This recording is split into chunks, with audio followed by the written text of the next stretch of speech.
তিরুপতি মন্দির চত্বর। তিরুপতিতে যেমন তিরুপতি মন্দির আছে, এখানেও সেরকম তিরুপতি মন্দির। তবে মন্দিরের ভিতরে কোনো রকমভাবে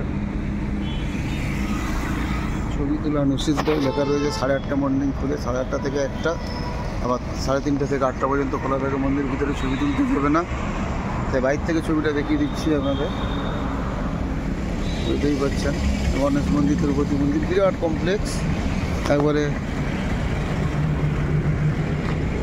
অন্ধ্রপ্রদেশের তিরুপতি মন্দিরের মতো। সাইড থেকে কিছুটা দৃশ্য দেখিয়ে দিচ্ছি। এই ন্যাশনাল হাইওয়ে বাইপাস, এটা ন্যাশনাল হাইওয়ে।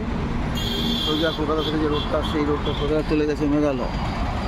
এই রোডের পাশেই, এই পাশেই আইএসবিটি বাস স্ট্যান্ড আছে। আইএসবিটি বাস স্ট্যান্ডের একবারে কাছেই এটা তিরুপতি মন্দির। তিরুপতি মন্দিরের ভিতরে প্রবেশ করলেও ফটো তুলতে দেয় না, জন্য সাইডের কিছু ফটো আপনাদের দেখিয়ে দিচ্ছি।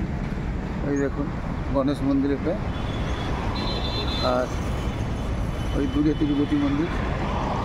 দেখে ক্যামেরাতে দেখুন, একটু কাছে আরও আছে বেশ বড় মন্দির।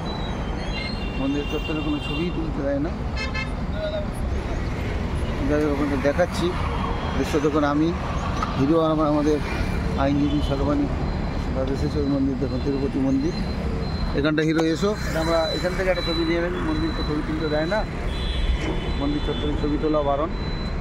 আপনারা দেখিয়ে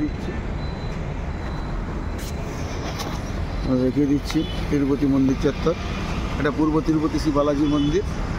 দেখুন ওই মন্দির দেখতে থাকুন। এই এলে আসামের তিরুপতি মন্দিরটি দেখবেন, সাজানোর জন্য বিরাট এরিয়া। ভিতরে ছবি তুলতে হয় না, কাজকর্ম এখনও চলছে। আপাতত এই পর্যন্ত। ততক্ষণ সুস্থ থাকুন, ভালো থাকুন, নমস্কার।